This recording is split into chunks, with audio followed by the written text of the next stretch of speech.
이부 예배 참석하신 여러분 모두에게 하나님의 큰 은혜가 가득하시기를 주님의 이름으로 간절히 축원합니다. 한번 전우장에 계신 분들과 인사 나누겠습니다. 사랑합니다. 축복합니다. 잘 오셨습니다.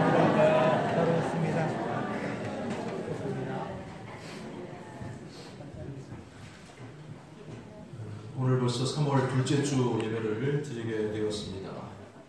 금주는 계절이 급변했던 것 같아요. 다른 온도가 차이 나는 것보다는 미세먼지로 고생을 하다가 또 청명한 하늘도 보고 오늘 약간 조금 흐리긴 하지만 그래도 완연한 봄 날씨를 가까이 왔다는 것을 깨닫게 됩니다. 절기상으로 우수경치가 지나고 이제는 좀 옛날 말 같지만 대동강 물도 다 풀린다는 완연한 봄이 된 것 같습니다. 여러분 대동강은 어딘지 아세요? 저는 잘 모르겠더라고요. 동강은 아는데 대동강은 어디냐. 그래서 조사를 해봤더니 저 북한 땅, 우리 서울을 가로지르는 한강처럼 북한의 평양을 지나가는 우리나라에서 5번째로 긴 강이라고 합니다. 저 북쪽에 있는 강도 다 녹았으니 이제 따뜻한 남쪽에 사는 우리들이야 제대로 봄을 누릴 그런 준비를 해야 될 것 같습니다. 오늘 이 계절을 반영하듯이 여러분들 입고 있는 옷 색깔도 또 옷의 부피도 조금씩은 줄어든 것 같습니다. 두껍게 따뜻하게 앉아있고 온풍기 소리가 요란하던 때와는 달리 이제 좀 많이 가벼워진 것 같습니다. 몇 해 전부터 이 겨울이면 롱패딩이 유행하기 시작하였는데 지난 겨울에도 남녀노소 할 것 없이 웬만한 사람들은 다 이 롱패딩을 입고 거의 질질 끌다시피 하면서 다녔던 것을 기억하게 됩니다. 특히 중고등학교 학생들 같은 경우는 한 90% 이상이 그 옷을 입고 있는 것 같았습니다. 그래서 라디오에 들어보니까 한 진행자가 말하기를 학생들이 패딩 입고 걸어다니는 모습을 똑같은 그냥 무슨 유니폼처럼 걸어다니는 김밥 같다 이렇게 말을 하더라고요. 그러면서 이제 봄 되었으니까 똑같이 생긴 김밥 안 보게 되어서 조금 좋기도 하다 이런 표현을 하는 것을 들어봤습니다. 좋은 옷, 비싼 옷은 아니랄지라도 이제 두꺼운 겨울옷 집어넣고 다 정리해가면서 또 기쁜 마음으로 이 계절을 함께 준비해갈 수 있는 우리 모든 성도님들 다 되시기를 바랍니다. 오늘 읽은 이 본문의 말씀에는 어린 양의 혼인잔치에 초대받은 이 신부가 등장을 합니다. 그 신부는 그리스도의 피로 구속함을 받은 모든 성도들을 가리킵니다. 바로 과거와 현재 또 저와 여러분 모든 성도들을 의미하는 것이죠. 이 어린 양의 잔치가 어떤 의미인지를 알리는 소리가 너무나도 우렁차게 들려오는데 마치 허다한 무리들의 음성과도 같고 많은 물소리, 큰 노랫소리, 즉 폭포수와도 같은 소리, 천둥과도 같은 소리로 웅장한 소리가 들렸습니다. 그 소리는 할렐루야라고 시작되고 있으면서 또 신부되는 성도들에게 한마디 건네는데 빛나고 깨끗한 세마포 옷을 입도록 허락하셨다라는 그런 선포를 하고 계십니다. 요즘 시대에 결혼식을 앞둔 신부가 이 새하얀 웨딩드레스를 입어보고 저것 입어보고 골라보듯이 또 어린 양의 혼인잔치에 참석한 성도들도 빛나고 깨끗한 세마포 옷을 입도록 하나님께서 말씀하셨다는 것입니다. 그런데 이 세마포 옷은 가게에서 사는 것이 아니라 성도들의 옳은 행실이다라고 말씀하고 계십니다. 그러니까 천국의 혼인잔치 자리에서 우리는 우리 자신이 이 땅에서 행한 옳은 행실들을 다 입고 각자 그것을 입고 주님 앞에 입장하게 된다는 그런 말씀입니다. 옷에 관한 말씀을 좀 몇 가지 드리자면 옷의 기원은 사실 좀 부끄러운 사건으로부터 시작되었다는 것을 알 수가 있습니다. 하나님께서 천지 만물을 창조하셨을 때에 또 이 짐승들과 이 사람을 창조하셨을 때에 짐승들이 옷 갖춰 입고 다니는 것 없었듯이 사람들도 벗었으나 부끄러워하지 않는 그런 상태였습니다. 그러나 첫사람 아담과 하와는 하나님께서 금하신 선악과를 따먹었습니다. 이거 먹으면 하나님같이 되리라라는 그런 기대와는 달리 그들에게 찾아왔던 첫 번째 변화는 눈이 밝아져서 그들이 벗고 있음을 깨닫게 되었다라는 것을 말하고 있습니다. 미개한 상태에서 문명 상태로 바뀌었다는 것이 아니라 눈이 밝아진다는, 하나님같이 된다는 것은 순전히 막 사탄의 꾀미였고, 눈이 밝아지자 자기 자신들이 저지른 그 죄의 부끄러움, 하나님의 명령을 거역한 그 부끄러움을 깨닫게 되었고 죄와 연약함을 보게 되었다는 그런 뜻입니다. 그래서 이 두 사람은 범죄한 후에 부끄러워서 옷을 해 입게 되는데 무화과 나무 잎을 엮어서 치마로 만들어 입었습니다. 그러니까 인류 최초의 옷은 재료는 나뭇잎이었고 또 형태는 치마였다는 것을 성경을 통해서 우리는 살펴볼 수가 있습니다. 그런데 어떻겠습니까? 이런 나뭇잎을 떼어놓으면 어떻게 돼요? 금방 말라버리고 금방 부서지지 않겠습니까? 망가질 수밖에 없는 그런 상황. 그래서 하나님께서는 짐승의 가죽으로 옷을 지어 입혀 주셨습니다. 그러니까 인류가 가졌던 두 번째 옷은 바로 또 이 가죽옷이라는 사실을 성경을 통해서 그 근거를 살펴볼 수가 있습니다. 아담과 하와는 자신들의 옷이 되기 위해서 희생된 그 짐승의 피가 온 인류의 죄를 속하시고 구원하시기 위해서 피를 흘려주실 메시아를 상징한다는 그 사실은 아마 몰랐을 것입니다. 이런 유래로 옷이 들어왔는데 옷 때문에 좋았다가 어려움을 겪었던 한 사람도 있습니다. 바로 이 야곱이라는 사람의 11번째 아들이었던 요셉입니다. 야곱에게는 많은 아들들이 있었지만은 또 그 아들들을 위해 4명의 아내가 있었는데 요셉을 특별하게 사랑하였던 것은 그 아내들 가운데 라헬을 제일 좋아했기 때문입니다. 제일 좋아하는 아내의 이 아들이었으니까 그를 특별하게 사랑을 했던 거죠. 그런데 야곱의 편에는 너무나도 이 참 유별난 것이었습니다. 어린 아들도 아니고 이제 조금 자란 10대 중반에 다 자란 아들에게 채색 옷을 입혔던 거죠. 여러분 색동저고리 가는 건 누구한테 입힙니까? 돌잔치 할 때나 입고 하는 거지. 이제 사춘기 다 큰 청년들 다 되어가는 사람이 채색 옷을 입었다. 그 당시 채색 옷이 어떤 스타일인지는 모르겠지만 어쨌든 그런 의미로 받아들일 수 있을 것 같습니다. 저희 집에도 말 잘 안 하는 사춘기 애들 둘이나 있는데 하나는 좀 말 좀 잘해요. 큰 애는. 그런데 이제 가끔 마음 먹고 뭐 좀 한번 옷 좀 사줄까? 쇼핑하러 갈까? 그래서 같이 나가서 뭘 좀 사준다 그러면 여러분 남자애들 옷은 그건데 여자애들 옷은요 얼마나 예쁜지 몰라요. 그래서 제가 볼 때도 색깔도 화려하고 디자인도 멋있고 야 내가 여자였으면 저거 좀 입어보고 싶다라고 싶어서 노란 바지도 한번 입어볼래. 권유도 해보고 빨간 티셔츠도 입어볼래. 레이스가 잘 달린 예쁜 것도 한번 입어볼래. 제가 자꾸 추천하는 것마다 다 싫다고 그래요. 어디 가서 머무냐면 매번 머무는 곳이 시커먼 옷. 까만. 색깔은 오로지 블랙. 그거 한 가지입니다. 그것도 그러면 알았어. 그럼 맞는 옷도 찾아보고 싶으면 맞는 거 아세요? 치수를 두 치수 이상 더 큰 거, 헐렁한 거, 쭉 내려오는 거. 그런 것만 살려고 합니다. 제가 볼 때 그 부대짜루 갖고 무슨 그런 것 같은데 왜 저런 걸 사냐. 그러다 보면 마음이 상할 때도 있고 그냥 사주려고 그러다가 돌아올 때도 있습니다. 가끔 가다 보면 제 옷이 없어져요.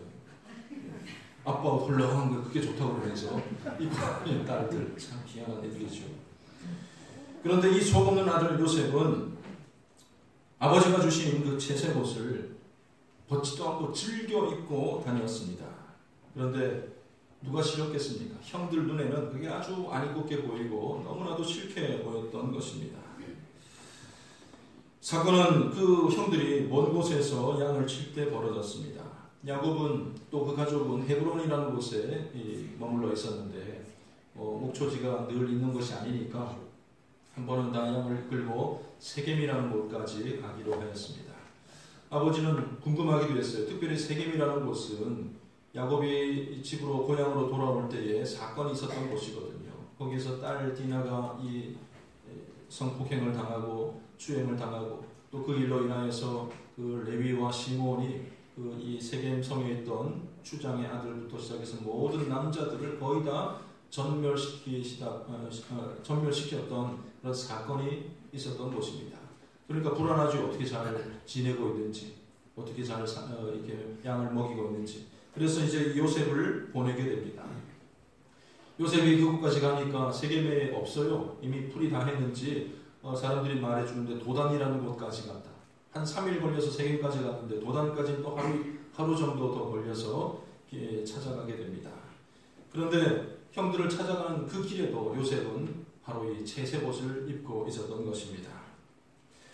멀리서 딱 봐도 누군지 알겠어요. 형들이 보니까 저 채색옷, 색동옷 입은 우리 동생이 오는구나 라고 하면서 마음을 악하게 먹게 됩니다. 그래서 당장 만나자마자 그 옷을 벗겨버리고 구덩이에 던져버리죠. 이걸 어떻게 죽여버릴까? 어떻게 그냥 요절을 내버릴까? 그러다가 때마침 지나가는 애국으로 향하던 이스마엘 그 상인들에게 도움 몇 푼 받고 자기 동생을 노예로 팔아버리게 됩니다.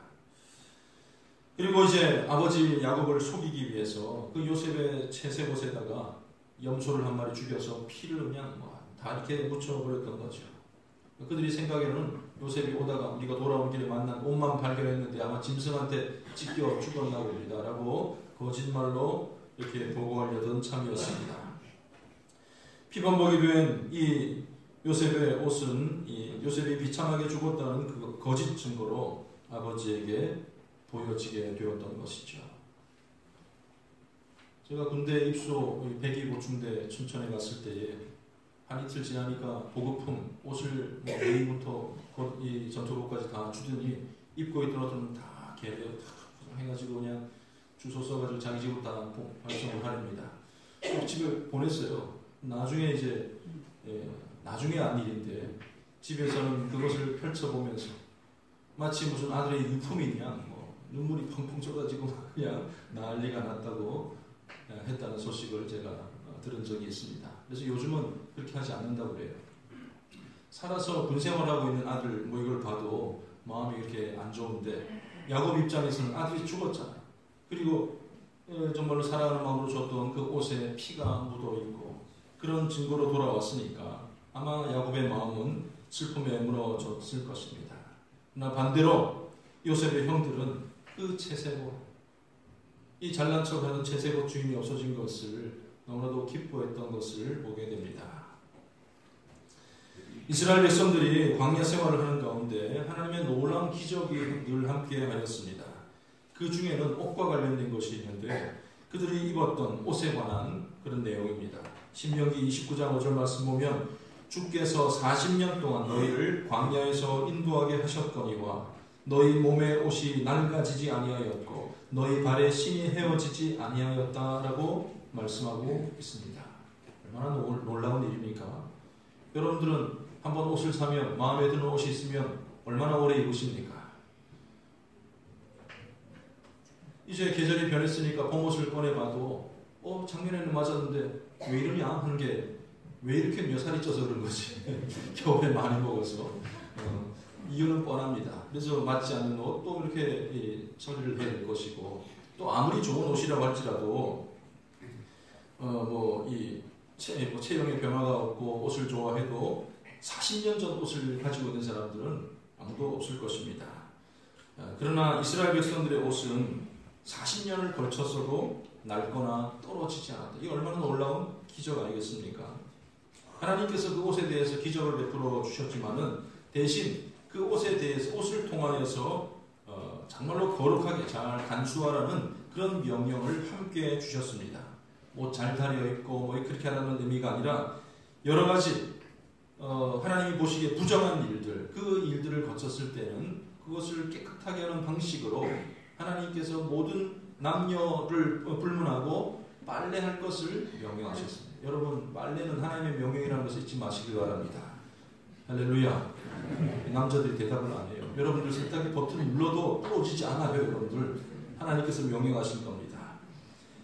유출병이나 피부병 같은 것을 질병이 있다가 나았을 경우에도 혹은 동물이나 사람의 시신이나 주검을 만진 사람들은 깨끗함에 대한 증거로 그 옷을 깨끗하게 빨아 입으라고 말씀을 하셨습니다.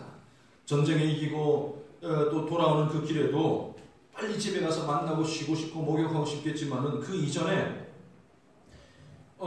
그 모든 것들, 군인들은 옷을 벗어서 뭐 냇가나 이런 곳에서 옷을 빨아 입도록 하나님께서 명령을 하셨습니다.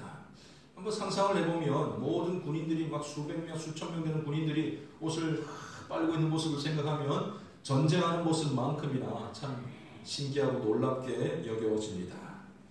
하나님께서 이렇게 명령하신 것은 이스라엘 백성들이 입고 있는 옷은 비록 광야 생활 중이었을지라도 거룩한 하나님의 백성이라는 그 상징성을 가지고 있고 깨끗하게 또 유지하라는 하나님의 뜻, 또 죄와 관련된 여러 가지 의미를 함께 담고 있습니다. 예수님께서 십자가를 지러 올라가실 때, 물론 채찍질을 할 때는 그 옷이 벗겨진 바 되었지만 다시 옷을 덮어줬어요. 옷을 입고 겉옷을 입고 십자가를 지고 골고다 언덕을 올라가게 됩니다.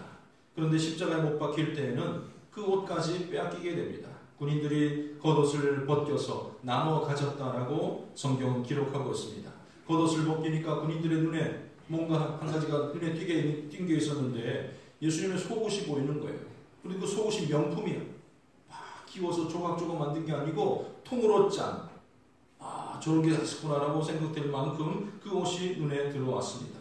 사형수의 물건들은 사형을 집행한 군인들이 임의로 가질 수가 있었는데 예수님의 속옷은 우리가 좀 지혜롭게 자르지 말고 한 사람이 가지자. 그렇게 해서 그 앞에서 바로 제비를 뽑았던 것이죠. 예수님께서 십자가에 달리실 때 아무런 옷도 걸치지 않고 돌아가셨다는 것을 우리는 알 수가 있습니다. 그림을 그리는 분들이야, 성화를 그리는 분들이야 감히 그렇게 표현할 수가 없어서 이렇게 그림은 달리 그리지만 어쨌든 예수님은 알몸으로 돌아가셨습니다. 예수님께서 운명하시고 그 시신을 내렸을 때에 아리마대 사람 요셉은 세마포를 가지고 와서 예수님의 그 몸을 감싸게 됩니다. 오늘 본문에 등장하고 있는 그 세마포 옷 이렇게 표현하고 있는데 그 세마포를 가지고 와서 예수님을 감쌌던 것이죠. 그리고 무덤 속에 모셨는데 3일 만에 부활하시고 제자들과 여자들이 봤을 때는 예수님을 감쌌던 뭐만 남아있습니까? 세마포만 그곳에 남아있었고 예수님은 떠나고 없었습니다. 원단, 천에 대해서 제가 잘 몰라서 그런지 세마포가 그럼 뭐냐 하면서 막 사전을 뒤져보고 해도 내용을 들어가도 잘 이해가 안 되는 것 같습니다. 영어로는 세마포를 린넨 이렇게 표현하고 있는데 린넨 재질이 어떤 재질인지 여러분들은 아시는 분도 계실지 모르겠어요. 여하튼 당시로서는 고급스럽고 또 순결하고 깨끗한 그런 천이었다는 것만은 확실합니다.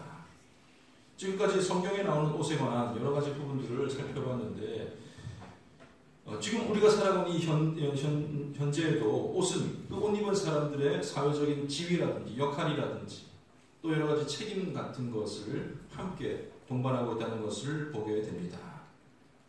병원도 신방을 자주 다니자. 근데 양복을 입고 넥타이를 메고 다닐 때는 신방하는 사람, 보호자 혹은 이렇게 면회객으로 가는 거지만 입장이 바뀌어서 입원복을 입고 있으면 어떻게 되는 거예요? 그 사람은 입원한 사람이에요. 똑같은 사람이지만 똑같은 곳을 걸어다녀도 한 사람은 환자고 한 사람은 지난주 화요일날 파주 경찰서 경목위원회 주관으로 매달 한 번씩 하는 이런 경찰관들과 함께하는 오찬 예배를 참석을 하였습니다. 그 자리에 새로 이제 파주에 부임한 총경을 비롯해서 여러 명의 경찰관들이 함께 예배를 드렸습니다. 예배 장소에는 정복을 안 입고 다 사복을 입고 왔더라고요.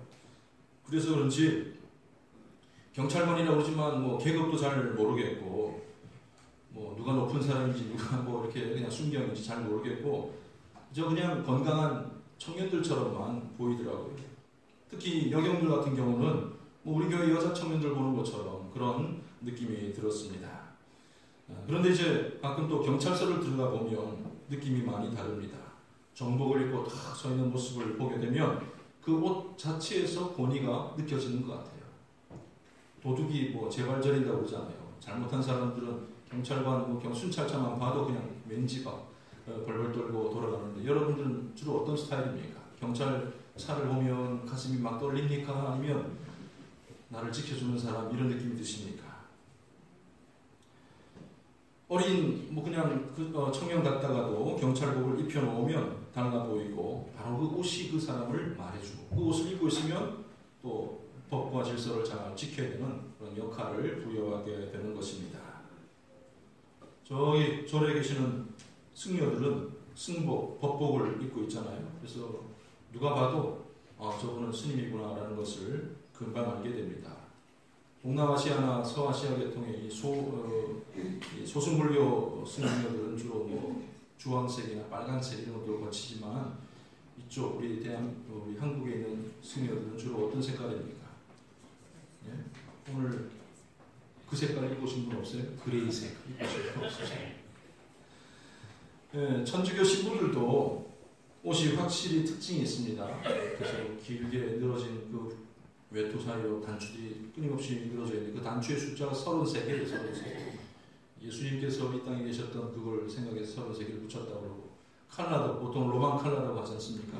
하얀 깃을 세워서 이 십자가를 해서 하는 그런 표현인데 사실은 로만 칼라가 아니라 이 클러지 셔츠라고 불렀던 그 옷을 가리키고 있습니다. 이것은 외국에서는 목사나 신부나 할 것 없이 모든 성직자들이 이 클러지 셔츠를 주로 입는데 우리나라에서는 신부들만 주로 입는 것으로 되어 있습니다. 사실 역사는 그렇게 길지가 않더라고요. 뭘 입을까 고민하다가 1960년도에 우리 천주교에서 우리는 이렇게 입자라고 결정했다고 하는 거죠. 요즘은 목사님들 중에서도 양복 속에다가 이 클러지 셔츠를 입고 계시는 분들도 계십니다. 반면에 대다수 목사님들은 일상적으로 입는 양복에 넥타이를 맵니다. 오전 예배 시간에 저도 이렇게 가운을 입지만 가운 입지 않고 설교하는 분들도 꽤 많이 있습니다. 저는 그냥 일반 통상적인 양복을 입는 이유를 이렇게 생각합니다.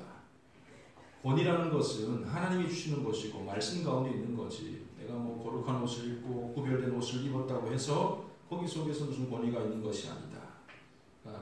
옷이나 다른 어떤 것에서 비롯되지 않았다는 것을 보여주는 것이며 또 한 가지는 세상 속에 목회자가 나갔을 때도 사람들이 이상하게 쳐다본다든지 위화감이나 이런 이 불쾌감이 없이 적극적으로 활동하며 복음을 잘 증거하기 위해서 이런 특별한 복장을 갖추지 않았다고 그렇게 판단이 되어집니다.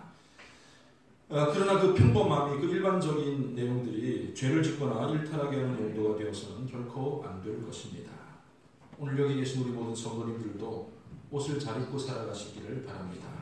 성경에 보면 우리에게 옷 잘 입으라고 말하신 부분이 참 많이 있습니다. 시편 110편 3절 보면 주의 권능의 날에 주의 백성이 거룩한 옷을 입고 즐거이 헌신한다라고 말하고 있습니다. 우리가 작업을 할 때는 작업복을 입고 운동을 할 때는 운동복을 입듯이 주의 백성들이 하나님 앞에 헌신할 때에는 거룩한 옷을 입고 행하시기를 바랍니다. 그 거룩한 옷은 어떻게 입을 수가 있는가? 그 거룩한 옷이란 가운 입고 성가대 재밌게해서 일하라는 뜻인가?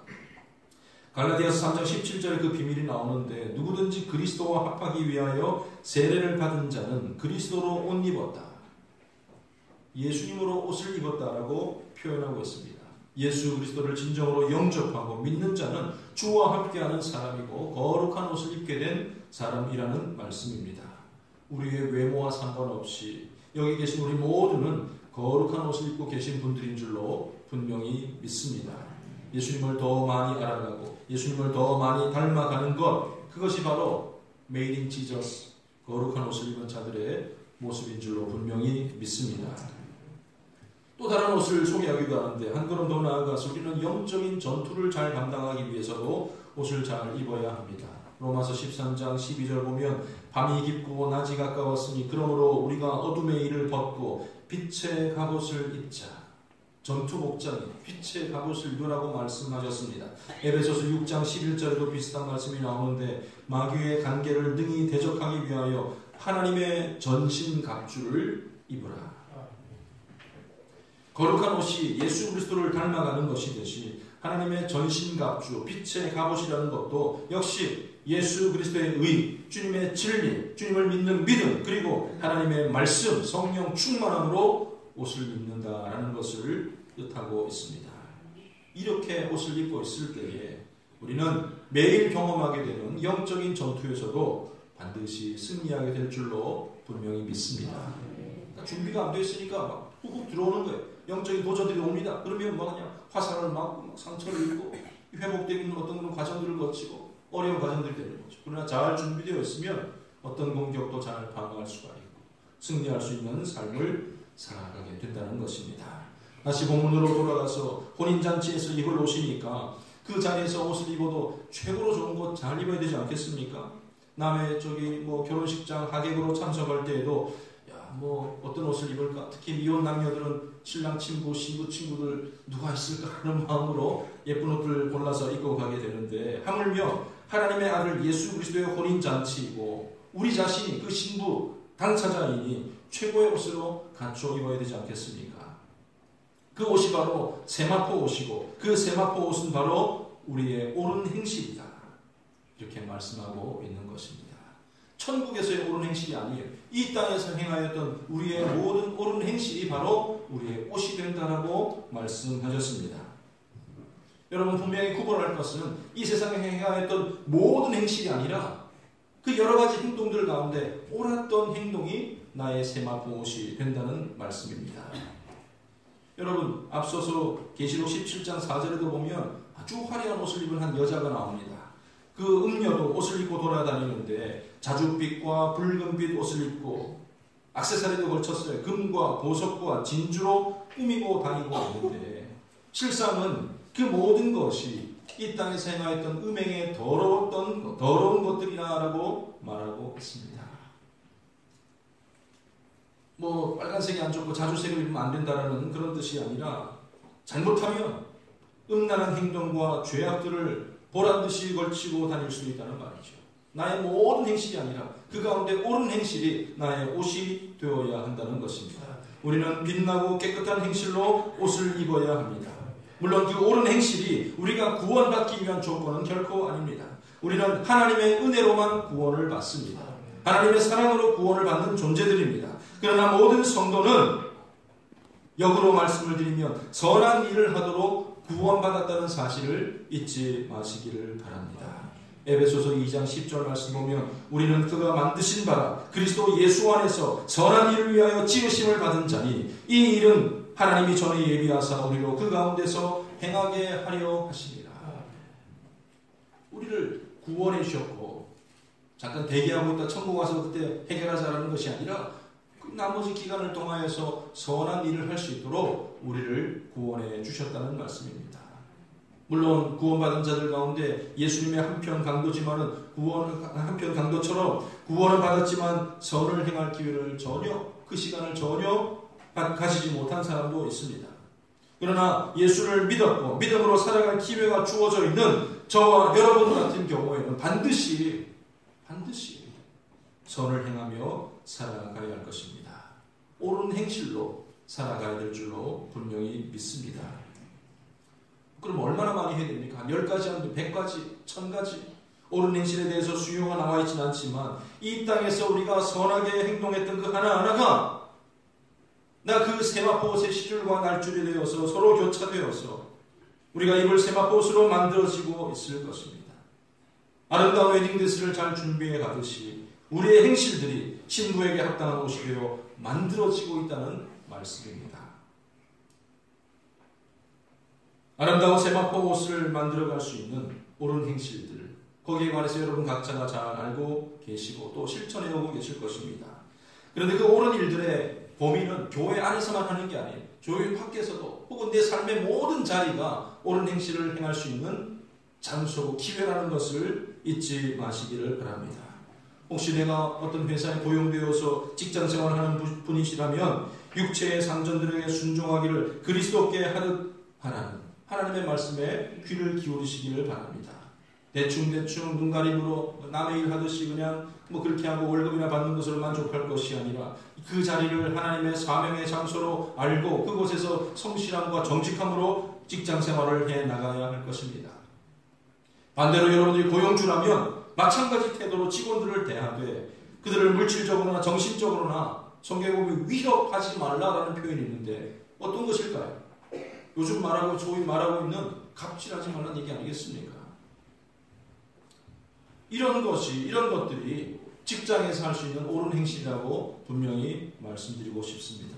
가정에서도 옳은 행실은 이루어질 수가 있습니다. 자녀들은 부모를 공경해야 됩니다. 부모는 자기 자녀들을 마치 내 소유인 양 함부로 대할 것이 아니라 그들을 노엽게 할 것이 아니고 오직 주의 교훈과 훈계로 잘 양육하는 것도 우리가 가정에서 행할 수 있는 그런 옳은 행실입니다.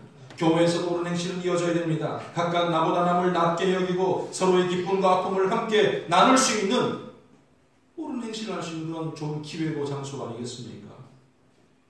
지역당한 자들의 문제를 함께 끌어안고 기도해 줄 때에 때로는 내 것을 제공하고 내 것을 내어서라도 형제의 부족함을 채워줄 수 있는 것이 바로 옳은 행실이 아니고 무엇이겠습니까?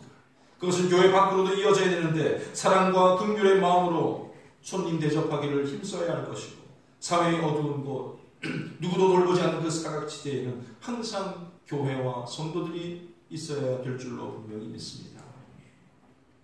특별히 우리 대원교회가 자리하고 있는 이 지역을 품을 수 있는 마음들을 가지시기를 바랍니다. 교회는 여기지만 내 삶의 자리는 저 멀리 있어라고 할 것이 아니라 이곳의 어두운 면들, 이곳의 분노한 사람들에 대해서 책임을 지고 관심 있게 사랑으로 다가가는 태도, 옳은 일을 할 수 있는 좋은 기회인 줄로 분명히 믿습니다. 그리고 무엇보다도 이 세상 살면서 할 수 있는 가장 옳은 행실은 나를 구원하시고 나를 이 자리에 있게 하신 그 예수 그리스도를 선포하는 일인 줄로 저는 분명히 확신합니다.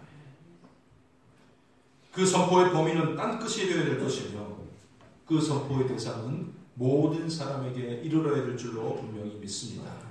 여러분 다니엘서 12장 3절 말씀 보면 많은 사람을 옳은 대로 돌아오게 하는 자는 별과 같이 영원토록 빛나리라 말씀해 주셨습니다. 가장 중요하고도 귀한 영혼을 구원하는 그러한 옳은 행실이 우리 가운데 항상 있어야 될 줄로 분명히 믿습니다. 사랑하는 성도 여러분, 우리가 천국에 도착했을 때에 아마 천국에서 수치를 당하는 일은 없을 겁니다. 여러분들 신앙에 어떤 자극을 주기 위해서, 도전을 주기 위해서 그런 말들이 오고 간지 모르겠지만 천국 갔는데 하나님께서 야, 너 왜 이것밖에 일을 못했냐? 당장 나가라. 이렇게 쫓겨나는 일이 없을 것입니다. 혹은 옳은 행실이라고 했는데 옷을 만들다 보니까 행실이 너무 적어가지고 여기까지만 만들고 여기까지만 만들다 보니까 그냥 다른 곳은 다 보이고 수치를 그냥 경험하면서 뛰어다니는 그런 일도 없을 것입니다. 옛날 부흥사들 목사님들 말씀하셨듯이 다른 사람은 멋진 모자 쓰고 다니는데 너희는 개털 모자 쓰고 다니는데 이런 일도 분명히 없을 것입니다. 성경을 통해서 보건대 거기에는 영원한 위로와 안식과 기쁨이 넘치는 곳으로 분명히 존재하고 있을 것입니다. 그러나 오늘 이 시간을 지금 천국에 가기 전에 이 현재를 살아가고 있는 우리에게 있어서 우리의 옳은 행실이 빛나고 깨끗한 세마포 옷이 될 수 있다는 사실을 문자적 그대로 받아들여도 우리에게 큰 도전이 될 줄로 분명히 믿습니다. 잘 만들어 가시길 바랍니다. 우리에게는 아직도 남은 시간이 있고 그 일을 행할 수 있는 그런 기회가 주어져 있습니다. 그러니 우리 다시 한번 힘을 내어서 이 세상에 있는 동안에 멋진 옷 한번 만들어 봐야 되지 않겠습니까? 어린 양의 혼인잔치에 합당한 옷으로 준비해가는 그런 일을 주님의 이름으로 간절히 축원합니다. 기도하겠습니다. 하나님 아버지 은혜를 감사드립니다. 죄 가운데서 구원하여 주시고 하나님의 자녀 삼아 주심을 감사드립니다. 우리가 마침내 어린 양의 혼인잔치 주 예수 그리스도와 함께할 그 나라에 들어가게 될 것인데 아버지 하나님 이 세상에서 우리가 행하였던 옳은 행실 빛나고 아름다운 세마포 옷으로 단장할 수 있는 믿음의 사람들 다 되게 하여 주시옵소서. 감사드리며 예수님의 이름으로 기도드립니다. 아멘.